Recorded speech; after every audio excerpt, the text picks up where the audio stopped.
Hello everyone. Good evening from India. So we'll start now.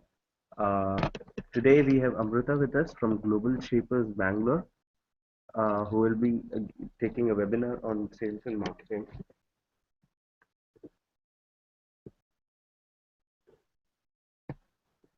Amruta, Yes, hi. Good evening, everybody. Good evening, good morning, whichever time zones you're in. so Uh, we have two participants from the online part. We have Anand and Joanna who are from the online part, and then we have Naidrovin and Nikram from the on-site part. mhm. Uh, yeah, you can just start with a quick introduction. Sure. So, firstly, hope all your projects are on track and working very well. Congratulations for moving to the next level, and Happy New Year, everybody. My name is Amruta Desai. I have been an entrepreneur and run and also recently co-founded a company called Can,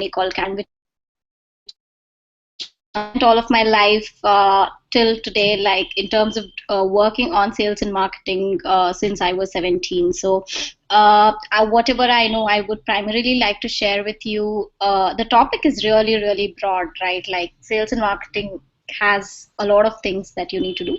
What I would try and cover today is to help you understand the basics of sales and marketing, what it is, how would you actually go about it, and in specific what exactly is needed in a short term, because especially when you're like really starting up, when you're really small, what would it take for you to do sales and marketing, because the two different levels, right? So if you're a huge organization, you'll have bigger teams to do all of that, and then when you come down, when you're really startup, you have your own product. Sales and marketing is a different thing. uh, I hope every all of you can hear me. If there is anything, you can just leave a chat. So what I do is I take about 45 minutes to 50 minutes to talk about the topic that's been given to me, and probably 10-15 minutes to take questions. Anything that you think you would want to ask me, I'd be happy to do that. Yes, to start off with, sales and marketing, a very, very important thing for any organization, be it for profit, not for profit, an institution, or even an individual for that matter. Uh, Irrespective, if you have a product, just having a product and keeping it inside your office, a warehouse, wouldn't actually help you unless you go out and sell it. So sales and marketing becomes a core part of it. And as an entrepreneur, as a person who owns the product and who is running the business, it's more so important for you as an individual to have those skills. If not now, at least try and learn on a daily basis. Uh, I would like to cover from a perspective of sales and marketing, the difference between sales and marketing and a marketing pitch. How do you get it right? And what is needed at this stage for all of your products, and then going about product strategy. That's something very critical because that has to fall in sync with your sales and marketing strategy. And of course, talking a little bit in depth about sales, the sales process, what it takes to close a deal, etc. So coming to the point of sales and marketing. And its importance. I'm sure you are all aware that unless anything is sold, it's you wouldn't be able to value the product. If you have to differentiate between sales and marketing, marketing is basically on a broader level what and how to sell. Right, so you need to know what product you're selling. You have to be extremely clear about the product that you're going to sell and how exactly you're going to sell it. So that's covers the marketing portion of it, and selling itself is the actual selling, which is moving the product. So for both these things, one extremely critical uh, expertise or the skill that is needed is relationship management, because anything for that matter, it's all about humans, it's about people, it's about the relationships that you maintain. So it's very, very critical that you have the right connections, and if not, build the right connections for you to ensure that your product is being sold in the market that you're looking at. So, in terms of marketing itself, right? So, what is it that you would want to sell, right? So, first thing you need to be very clear about is the product characteristics. So you need to be aware in terms of the market characteristics, like what is the size of your market, whether it is reachable to you at this stage. If not, how do you actually go for that market? It can be region specific, or it can be specific to a particular vertical that you're targeting. So you definitely need to know all of that. And how do you actually go about it is basically defining your channels. So what are your marketing channels that you're going to adopt? So in terms of product or service requirements, it's very important that you're very articulate about what is it that you're selling. So the messaging has to be really clear in terms of what you're conveying about your product to the customer. It should not be complicated. It should not be product specific per se. For example, there's this a very nice hospital chain that does maternity delivery here, right? So they would have like a very highly sophisticated scanning machines that will help parents look at the babies when the babies are still when the lady is still pregnant. But when they talk about it, they do not talk about having those expensive or high-end sophisticated scanning machines. When they market it, they tell that yes, say for example, Cloud9 hospitals help you experience the joy of giving birth, something like that. So how is it that you're able to convey that message? Of course your product is there at the back end, but how do you beautify it? It's really about beautification and talking about what problem you're going to solve for the customer, and the customer being able to understand what is it that you're trying to sell him.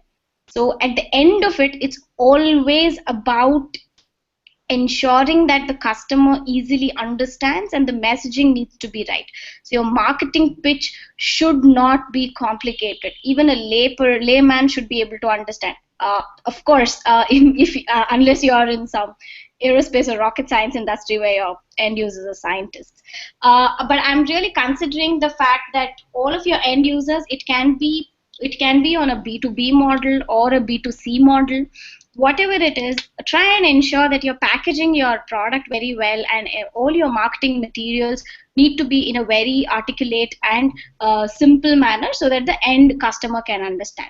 So why is this important is that once he knows that, oh wow, this is a great product, the doors of their organization will be open for you for further conversation, right? So the first thing that typically happens is you would want to reach out to a potential customer. That can happen through multiple channels. It can be through a cold call or an emailer that you would send, or send a newsletter, for example. So you're reaching out, or send a mailer. So you're reaching out to all these people. So when they read it at the first time, it's very important that they need to have at least a little wow, or say that, oh yes, this is an interesting product. Maybe I should call Amruta and ask her to come down and meet me. So it's very important that your doors are open for somebody to come and accept your product.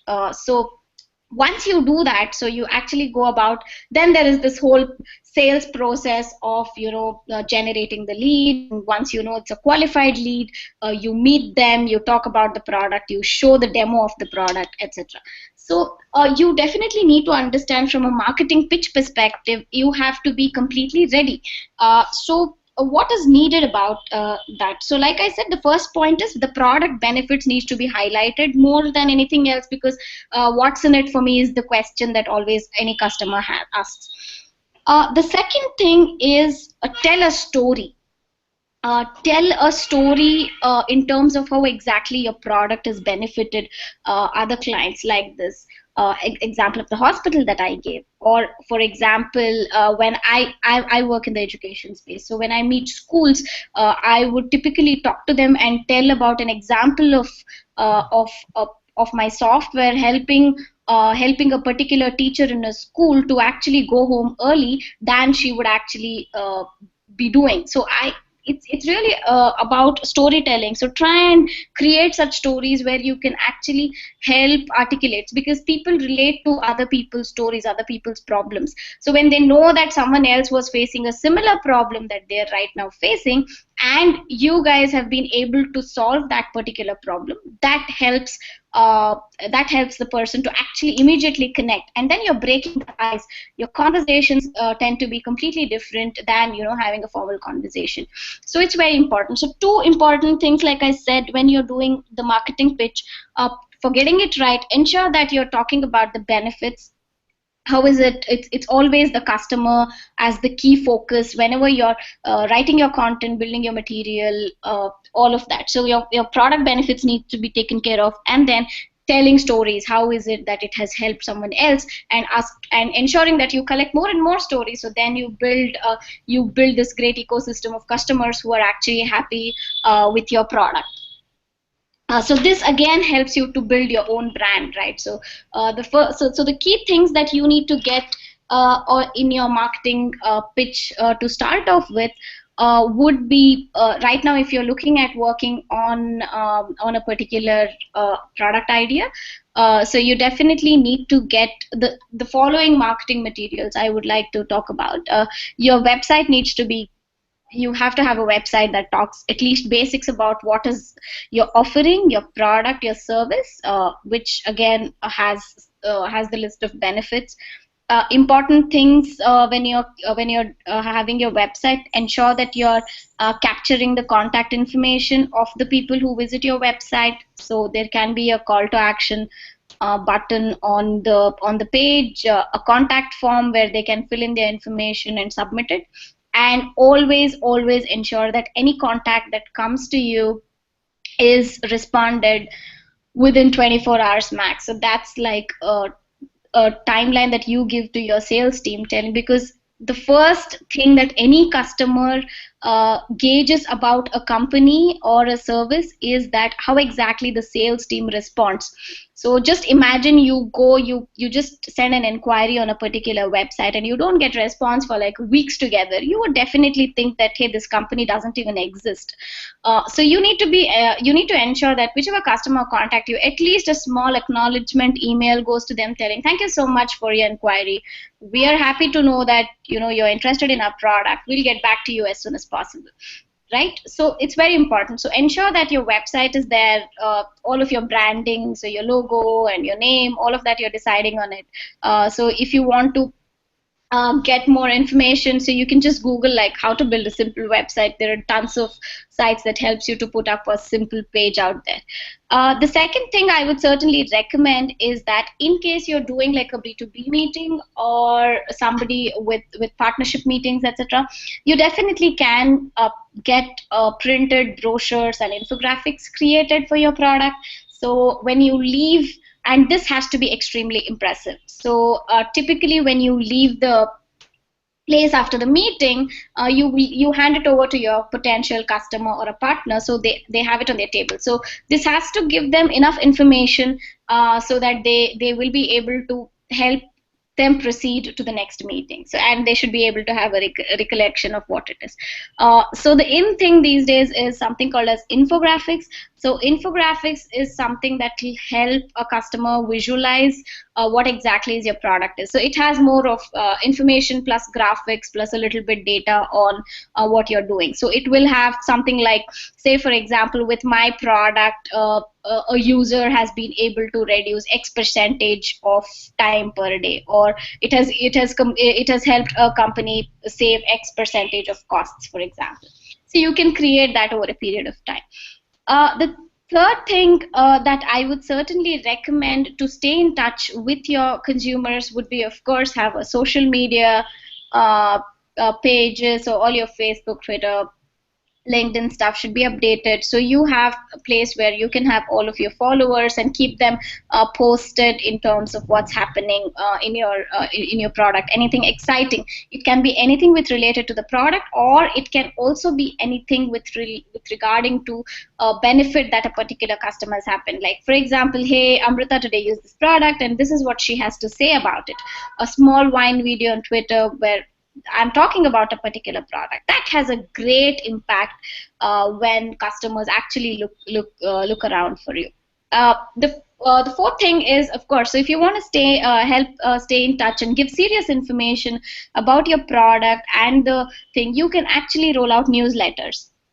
So to your subscriber base, so on a monthly basis, have a monthly newsletter that talks about what you have done in the month, what are the new exciting things, etc. So you create a template, every month you send it. So this actually helps you build the connection with your customer base, with your consumers who are actually reading your newsletters and telling, oh wow, this is a great company that gives me information that I need. And probably those would actually help you convert it into leads and then further on to sales closures. The other thing I've been emphasizing is on the case studies. Maintain case studies of the product that has worked. B, maintain case studies when your product has failed. This is mainly for your internal purposes, internal marketing. So your sales team and your product teams need to know that, hey, this was the problem with the customer. One thing I always believe that a product can never be built when you're sitting within four walls. It's very very important that the product team and the sales team are in sync. They are talking, they're having weekly meetings. They will definitely be huge fights between, oh, I said this is what the customer needs and this is what the product doesn't have, etc. But it's very important that both of them are in sync, because when the product team on a regular basis interacts with the sales team, they will be able to understand what is it that the customer needs. And then they can actually incorporate, oh yeah, maybe these features should be reduced or these features have to be added. And this can happen on a continuous basis, because it's very hard for a product team to actually interface with a clients on regular basis. So it's the sales and marketing team that can actually help it bringing. So that is sort of a part of the product strategy that you can include. The other thing that I would recommend, if it is possible for you to have or create a product video or a video that explains what is it that you have from an offer perspective, it'll be great. Not a long one, 60 seconds, 90 seconds, 120 seconds max. Have this video that explains. It can be an animated stuff or anything. So this whole thing is your marketing material or your sales deck that you give it to your sales team or you to start off with. So whenever you go meet any person, make sure that you're completely prepared for what you're going to pitch. Never go unprepared, because it's extremely critical. First meetings, I've seen many a times, when you're prepared, you're definitely confident, and when you're confident, there is so much more probability that you'll be able to convert that particular sale, and ensure that he or she starts using your product. So that's the critical piece. So I've covered the marketing pitch more or less. The second thing, or the main thing that I would also want to talk about is the pricing. So there are different ways, different revenue models each of your products might be using, or few of you might be giving products for free, for example. I'm not really sure. So I would most probably talk in terms of the pricing of a product. So there are different ways of doing it. It's very very important that the again, depending on the markets that you're operating in, if it's a price sensitive market like India, for example, you need to ensure that the product is rightly priced. It has to be affordable for the type of customer that you're targeting. Again, you also need to look at the competitive scenario. How much is the competition pricing it? How much should I price it, etc. The second way of looking at it is, initially when most of the products are coming out, you can also try and do trial runs, for example. So you have this offer where, hey, you try this product for 1 month for free, and then you can then subscribe for it over a period of time. So there are multiple methods of doing it. See what fits in best for your product and work according to the milestone. So it's very important for you to put a sales and marketing roadmap for the year. So you divide the year into different quarters, and then for every quarter you of course have your sales target. So this quarter, hey, I've just launched my product, I'm doing a little bit of marketing around it, maybe I should sign up 50 clients. So how do you move the next month? So is it the same? Oh, this quarter maybe they wouldn't buy so much because they're all holidaying, for example. So I need to cap it to 25 clients, and the next quarter, and so on. So when you combine all of that, you always need to do reviews and rechecks in terms of how exactly it is going on. So once you do that, you kind of get a sense of what is happening. And then once you and then there has to be a mechanism for you to capture the feedback that the sales team gets on the ground back into your organization, because then when you do your reviews, it has to help you in terms of accumulating all of that. So I think one thing that I would definitely recommend in a sales process is to always have a CRM system or some sort of a mechanism to capture all of that information. It can be a shared Google Drive, Excel, or better have a CRM system. So a CRM system is basically a customer relationship management system. It's a software where all of your sales team, say today you have met 10 clients, 10 prospects.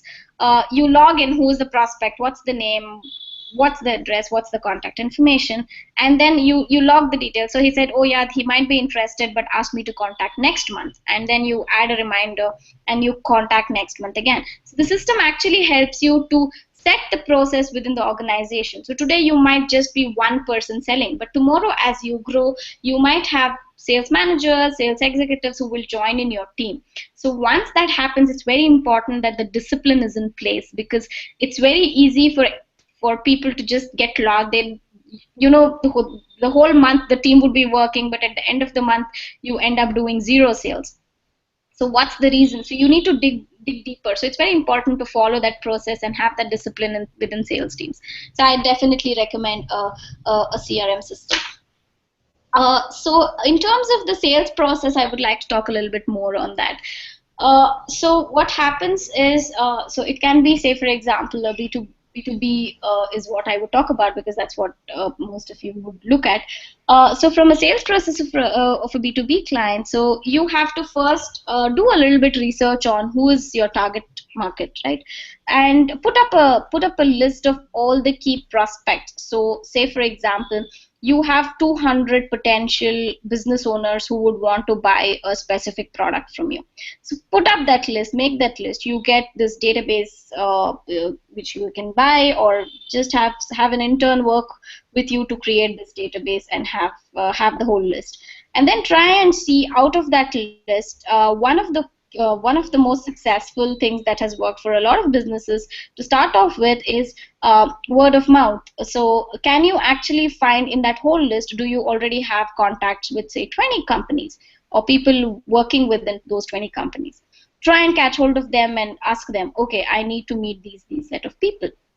And one very important thing in sales and marketing is always be, shameless, be confident. You should never be afraid of contacting anybody. So you should be like, fine, it's okay, I can reach out. I have to reach out to that person and ask him for that particular contact. So I think that's extremely critical. So you, at the max, what can happen, right? You will just hear a no.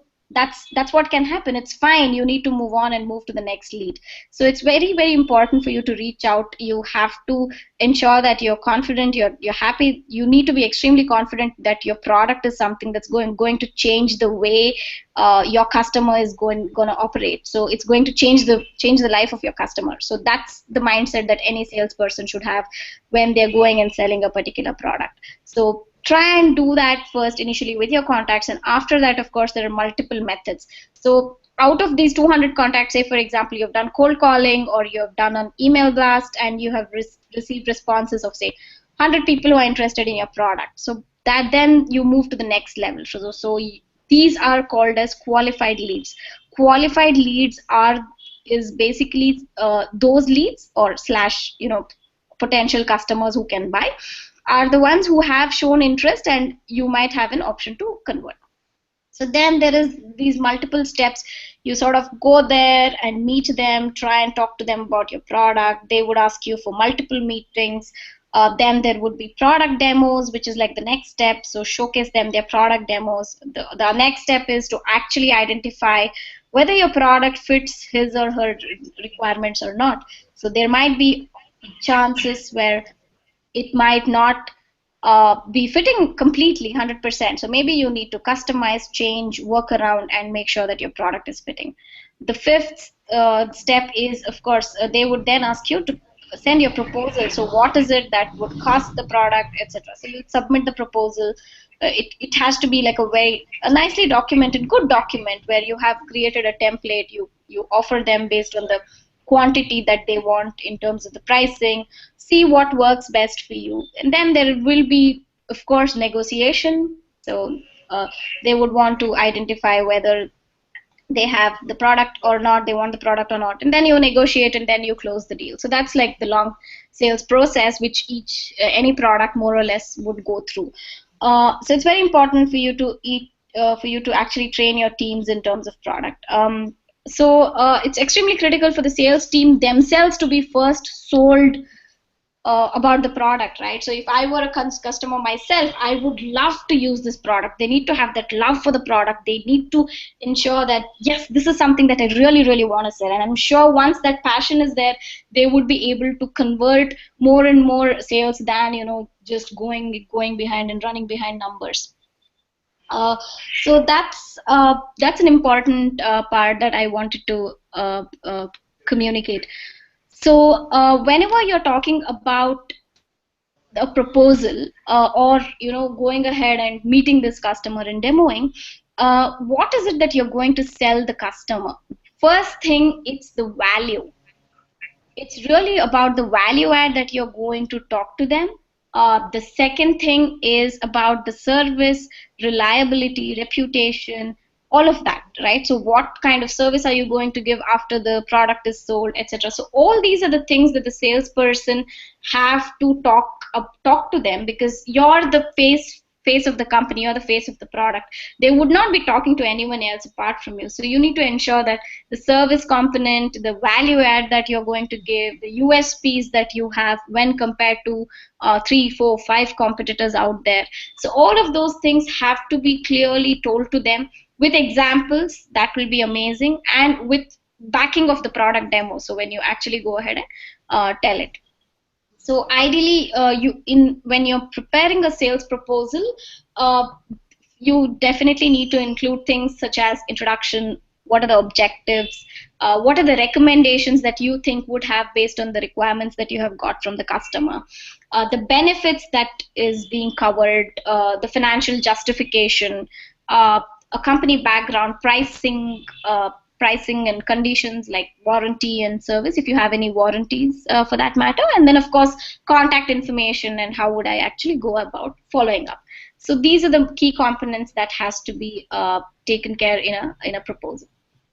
Uh, the other important thing for a salesperson is, it's very very important, if you're a sales and marketing person, to actually listen more than you talk. So typically it's always said that 60 to 65% you have to listen, and the remaining you have to talk, because it's extremely important for you to establish a mutual ground and build a great connection or relationship with your potential customer. So the good thing about maintaining these relationships is that if the customer is not buying today, you can still be sure he or she might contact you back after 6 months when he or she needs it, if you have been able to impress them and keeping that contact. Small little gestures always help, like sending them wishes on New Year, sending them wishes on their birthdays. Anything that helps you to keep contact with a specific account or a person always helps. So that's something that I would really again talk in terms of ensuring that you're in contact. The part in terms of when it comes to decision making, the in the sales process you will encounter with three different types of people in a specific company or an account. The first thing is to determine who exactly is the decision maker. You will always not be meeting the decision maker. You might be meeting influencers. You might be meeting people who are totally irrelevant but wasting your time. It's extremely critical for you to determine who is who, what it takes for you to actually reach to the decision maker. It might not happen in one meeting, it might happen in 8 meetings, for example, but you should persevere and go about doing it. And once you meet the decision maker, you always have to ensure to get a date and time when you're absolutely getting a signature on the dotted line, right? there are a lot of times when I have personally faced that. Yes, you go, they tell that, wow, great, I'll buy your product, but even after 2 months, you can't have them sign on an agreement. So ensure that you're having specific timelines and agendas that are built based on what you're going to do. So that's very, very critical in terms of identifying who the decision maker is, and who the influencers are. So I would now come. So I've completed the sales and staging. I would now want to sort of cover the channels, marketing channels and marketing commissions on an overall perspective. So first thing is, when it comes to the market itself. So you of course have to do your market analysis.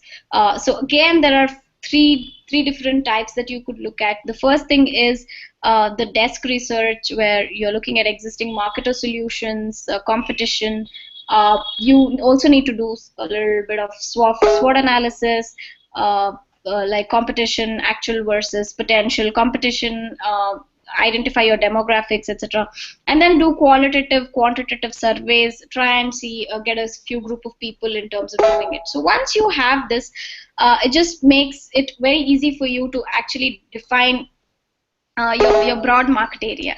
And then you see that, okay, this is my market area, this is my market. It can be a specific region, for example, or a country, or a specific city, but you know that you're not based there, or you know that you cannot reach there. So what is the best way of doing it? So so you can actually go ahead and talk to potential partners who would be interested in selling your product to those markets. So a typical distribution channel for a typical product, if you're really looking at a manufacturer, distributor, and a retailer sort of a model, from a revenue share perspective, 40% would go to the manufacturer, 30% to the distributor, 30% to the retailer. So, and the costs from that perspective is divided.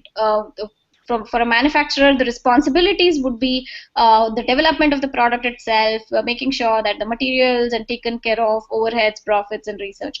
For the distributor, the key things that are important for him would be advertising, stocking. So he needs to ensure that he's able to advertise, so he's able to attract the retailers, and he has to stock so much of your product inventory.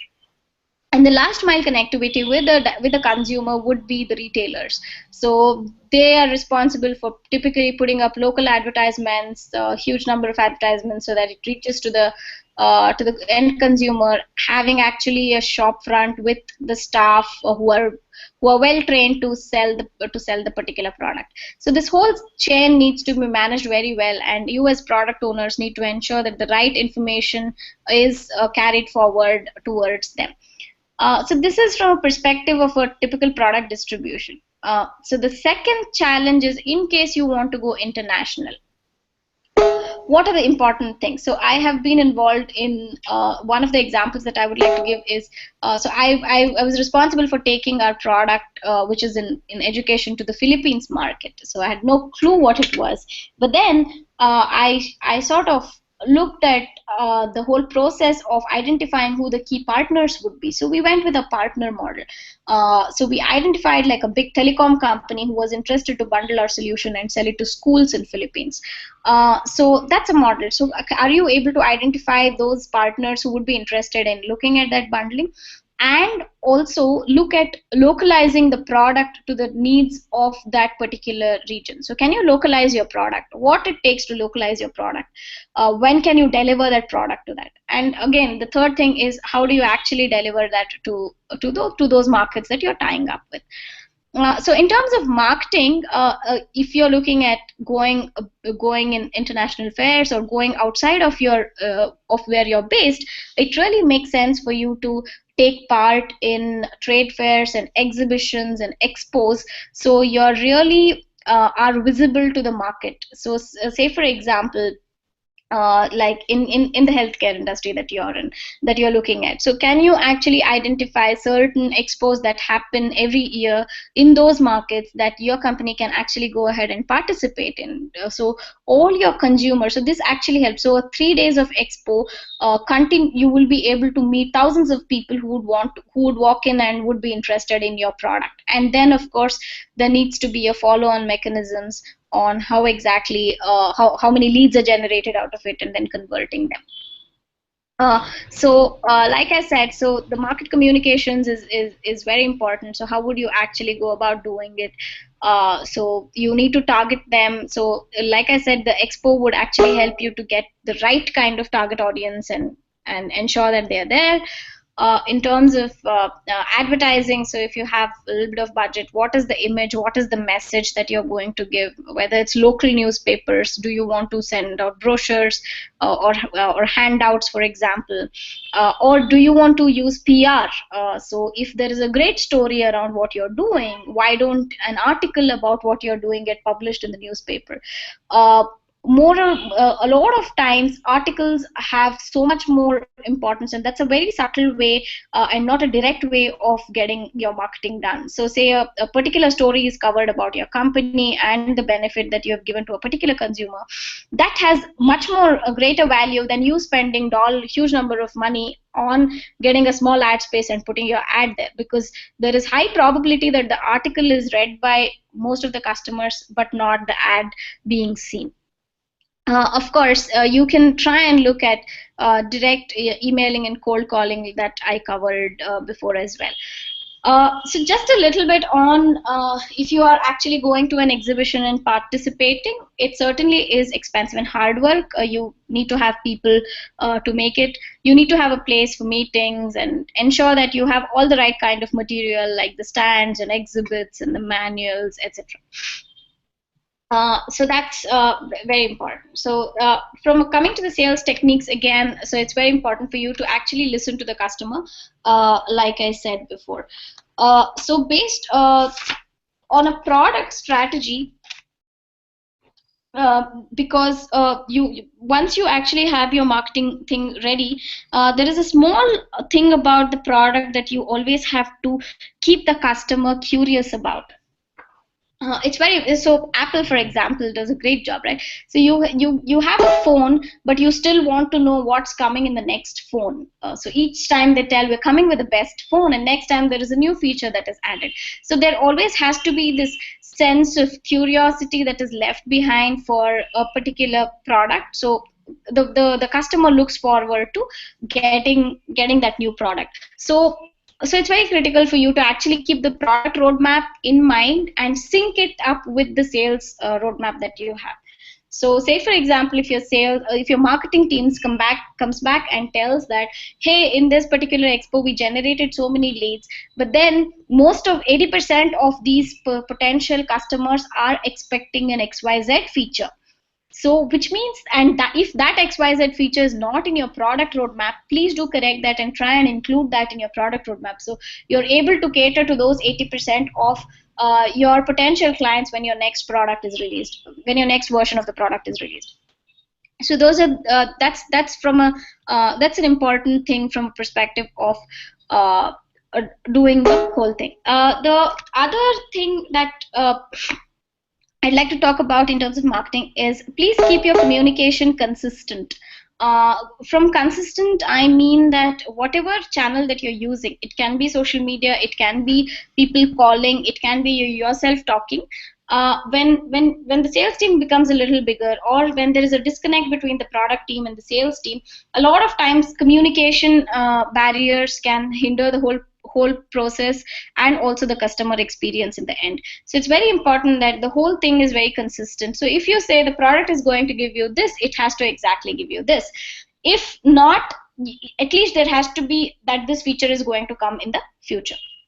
So those things are pretty much clear. So typically, if you're looking at a B2B process, on an ideal scenario, on an average, you can make about 2 sales calls per day. If it's anything more than that, then it has to be ensured that you're doing it in a right way. So you have to be prepared.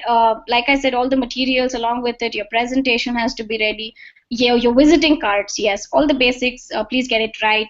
Ensure that it's a good quality visiting card that you're giving, because they have to remember whom they met, etc. And ensure that whatever numbers you're printing on the visiting cards and the email IDs work. All basics, but I'm trying to emphasize that because I've seen people sometimes who make this mistake, that they give their old cards, their phones would not be working, or their email IDs would not be working. Uh, yeah, so those are the important things that I wanted to cover. Just a quick bit uh, on the pricing. Uh, so a lot of times people uh, ask this question, right? How much do you price your product? Is it a cost plus model? How do I actually derive? Is it based on what competition is doing? Is it just based on what scale I want to actually grow? Do I really initially price it really low and then go high, or do I have to initially price it high and then go low? There are multiple strategies around it. Pricing is a very critical component. So it is basically all of this work when there is an intersection of the supply, demand, quantity, and the price. These are the four important components. So you need to arrive whether your product is being enough, whether there is enough supply of this product, or whether there is a huge demand for it, or whether there is less demand for it, or whether the competitive space is enough for me to also go get a pie, or is it too crowded. You need to identify that. The third thing that derives the price of any product is also the quantity. What is the number of products that you can sell, right? So is it volume driven? Do you need to sell hundreds of thousands of pieces of your product, or is it just hundreds of pieces times whatever price, right? So it's a beautiful equation, so which is x into y equal to z. So you need to derive what is it that you want to increase. So x is your quantity, y is your product, y is your price per unit. So if your unit price is really high, is your quantity low? Or if your quantity is a really high, is your unit price extremely low? So based on that, you will be able to arrive at the overall revenue, etc., that you're going to make. And so it's very important for you to actually identify it. Why I'm stressing on this is, no matter how beautiful, how great, how amazing your product is, it can have a great value for the customer. It might be solving an extremely important problem. But if it is not priced right, if you have overpriced it, underpriced it, or not priced it at all, you might really go wrong somewhere.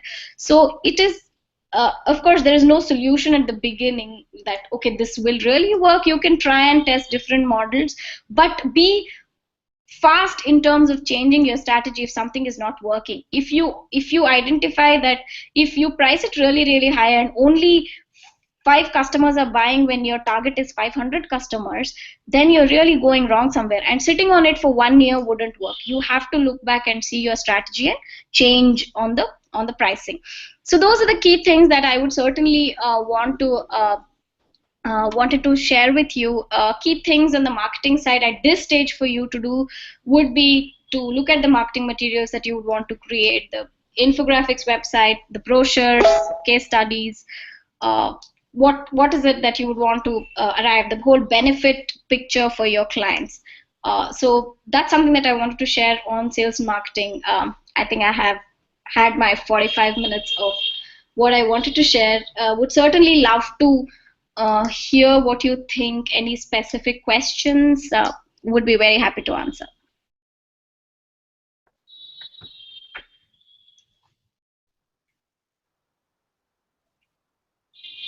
Okay, this was a Okay, this was a great great webinar, webinar. Amruta. Thank you for Amruta, that. thanks for that. Thank you. Yeah. So Yeah. So anyone, any anyone, questions any regarding this? regarding this?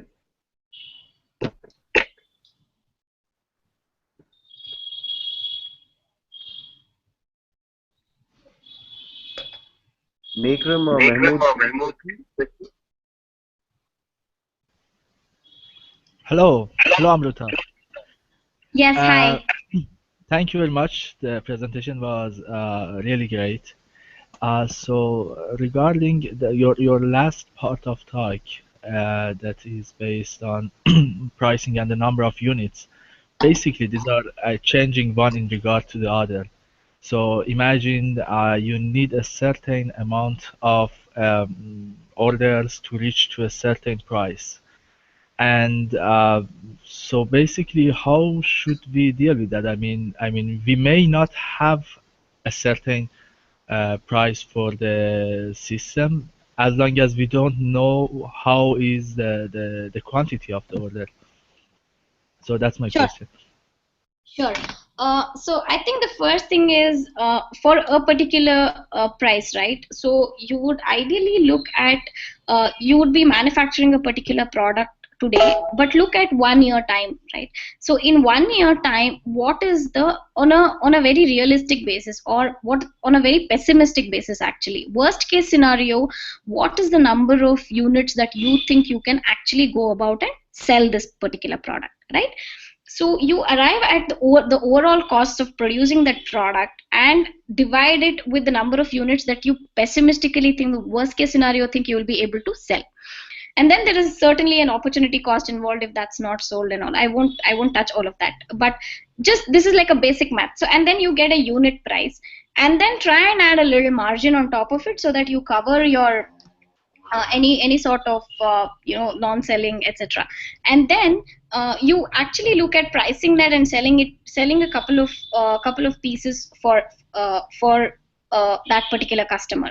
And I have seen a lot of times what happens is when customers give orders to a particular vendor, they would start with a small number because they would want to see how exactly it's working. Ensure that your pricing is right, and when you're communicating to them back, you tell them that, look, this price is for the quantity that you have given right now, but it may definitely decrease if you're putting your volumes are higher. So it's always economies of scale that work. So more the number of units, less the price per unit. Less the number of units, more the price per unit. So you need to identify how exactly that works.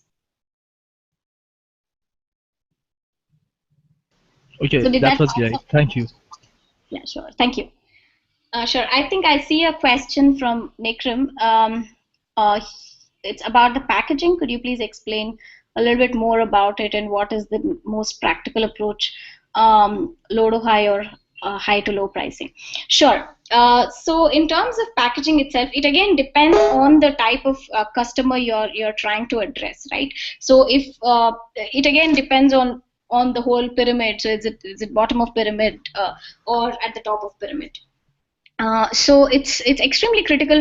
Packaging is certainly important, at least because once somebody sees it, it's that's what it is. So in technology terms, because I'm in like IT, so in information technology for softwares, we call that as user interface and user experience. So if a software looks really ugly but is doing the functionality that you want, a customer would not buy it. It has to really look well so that it's easy for them to actually use a particular product. So in a similar way, it is critical for you to actually maintain, not put in too much money in packaging. It again depends on how much money you actually want to park for packaging. Do a decent work, ensure that your brand is always visible on the packaging that you do. So don't just wrap it up and put it that side.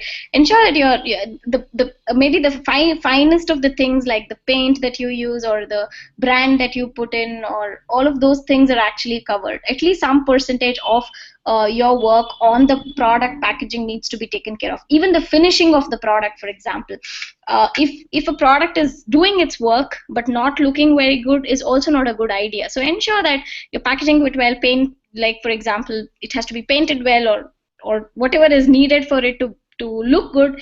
Those are the things that you need to take care of. I would definitely recommend from a practical perspective, a low to high sort of a pricing when it comes to like packaging. So try with a small thing and then go about it. And also it depends on the quantity, right? So if you're really looking at like huge numbers, would it make sense for you to print a particular thing in that fashion, or what works for you cost wise is also extremely critical. Yeah, thanks. Further to that, the speaker device, assistive devices for people with disabilities would be having a, I mean, comparatively limited market. Right. And then if you advertise, then there's a very small group of people that you're going to target. Correct. So how you advertise it? And, you advertise in general like any other product, or Uh, I Absolutely not. Yeah. So if your target market is very niche, please ensure you're not blowing up your money advertising for the general market because 80% of it would go for waste, right? You definitely need your eyeballs that falls on your particular ad to be of a potential customer. So typically if you see that's why. So if you just a small example in terms of how Facebook ads work, right? So in Facebook ads you can actually select, okay, yeah, is my target audience 18 to 24-year-old, for example, or 50 to 60-year-old, living in Bangalore, doing this. So I actually filter out the whole thing and ensure that I'm coming to my right set of audience to do my advertising. So in your case, for example, you would definitely want to talk.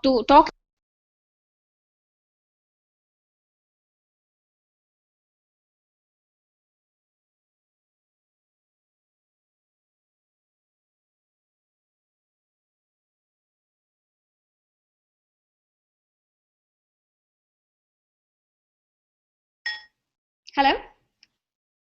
Yeah, sorry, I think I was muted in between. yeah, I can hear you. Okay. Yeah, so it's very important that you actually focus on the niche market that you're talking about and try and uh, uh, attend conferences and meetups that are around this, and then look at working. Okay, so then I think there's a follow-on question from Mahmood about uh, talk a little bit more on low to high pricing or high to low pricing, not just about packaging. Sure. It really depends on, again, it's very subjective, but I would want to cover the first objective for any new product that has no name, that has no history of benefiting any customer, etc. You're extremely new and raw. So in this case, what I would primarily do is I go low to high, because I want to first see that my product is being accepted. And most of the customers are really not thinking in terms of what the benefits are. Oh, it's a new company. Can I trust them? There will be dozens of questions around it. So at that point in time, there are just so many strategies that you can use. Forget low to high pricing. There are companies that sort of would give products on a trial basis. So please do try it for free, and then probably you can pay us if you like, things like that. So in that case, it really works on a low to high. Uh, High to low, it's a very safe bet because a lot of companies would tend to think that once you price your product really low, how can you then later make it high, because everybody is so used to the low pricing. But that actually I would definitely do that, because I would first do it low, because I am very confident about my product working for those customers. I know that they're getting benefited so much. I would definitely tell them that this is an introductory offer, this is at a discounted price, this is the price that we are giving you at this rate, just because we are at the launch or whatever. And then probably over a period of time, quarter on quarter, try and increase, and definitely not go like a very steep. That's something that I would definitely not recommend. That would backfire. But just go step by step and see how exactly it works. Also, to justify that, add new features and products, add new features within the product, right? Hey, because I added this small little thing, the price has gone a little higher, etc. So those are things that I would certainly look at, low to high pricing.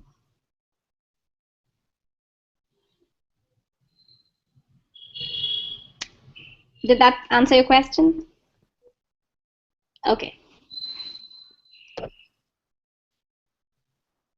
Yeah, I think so. Everyone's question is answered right now. What I get from this, Amruta, one question I have from my side. Sure. If I have my my target is filtered, I know whom to target. I've done Yeah. everything. What amount from my budget should I be investing on the marketing and sales part? Like I have an overall budget. Okay, so what from that, what ratio amount I should be investing on this? Ideally around 25 to 30% to start off with. Mm-hmm. Again, it really depends on how much is your product ready at this stage. Or Okay, so it depends on like on product is ready or not, and what else like correct. there, So ideally, I would definitely look at around 25 to 30% to start off with. okay. Have your marketing materials ready, whatever is needed for you to equip your sales team to be ready with. Please do Mm-hmm. that and do it in parts. Like for example, if I'm targeting 500 customers this year, it wouldn't make sense for me to print 20,000 brochures and keep. Definitely. So you have to be very calculative in terms of how you're spending it, and then ideally divide that uh, and get those. And having a couple of people to do your sales and ensuring that they do the follow-ups is very important. Okay, okay. That was great. Yeah. So Yes. I think we will One wind up question. now because no one has any more questions. I think there's one question from Yeah. Nectrum here. Oh yeah. Yeah, what if there is not competitive product available and or even similar to this? How would you still market? Sure, a great question. Uh, so I think it's first when you're doing your product landscape, there you need to identify whether there is a competitive market or not in your market, or can you identify is it there in any other geography in the world, right? So is there a similar product in the US that is working? Perfect. Is there a similar product anywhere in the whole world working? Perfect. If not, there is really nothing. You're like the first one in this whole of the world coming and doing this particular product. Then it's extremely important before you really take a big leap to ensure that you're validating that your product is the one that is actually needed by the market, and also try and figure out if there has been somebody who has done such a similar product idea before, and have they failed. If they have failed, what happened? If not, and if the product validation really goes well, then it's a great thing. You should be, try and get like the first mover advantage and doing it right. So ensure that you're really marketing in a way that you're using things like, oh, for the first time in India, this is something that's coming for this market, for example. So those are the things that you should actually use, but I would be very cautious if there is absolutely no product in this space, because in that case you really have to be careful, right? Because at the end you don't want to invent a product that will not have a market. So it's very important that you figure out, do a bit more research, I would say, when it comes to not having any competitive product in this space. Okay, thanks. But the demand is there. I know that the need is there. Okay. But the market has to be, found out at some point that how we can, because yeah, this product has been made to keep in mind that, there are problems and this is a solution. Uh, Excellent. So in that yeah, case, try and do a pilot, yeah, right? So take about 4 months time or 6 months time, sure. Yeah. and give your product first of all whatever price you want to Yeah, give. maybe the trial, as you said, the trial and, give you on trial basis and things like that Correct. and see the feedback and, Exactly. And yeah. if your one customer is able to recommend your product to 10 others, Yeah, great. Go big bang. Go yeah, go to the right. next. Yeah. Sure. Yeah, okay. Thanks, thanks. Sure. Thank you. So I think so. That's all from everyone today. Uh, everyone's question has been answered, and it was a really great session, Amrita. Thanks for taking this on such a short notice. Thank you. My pleasure. I hope it will be able to help these people. Definitely, it was very much helpful. Excellent. Thank you. Okay, we'll wind up. And if in case you guys have any other questions, you can always reach Amrita. I'll just share her email ID. Yes, please do. And what I would do is I'll try and just create a small handout, so that helps with the points that I spoke about, and circulate it. Definitely. So I've just shared Amruta's email ID. If you have anything, you can reach to her.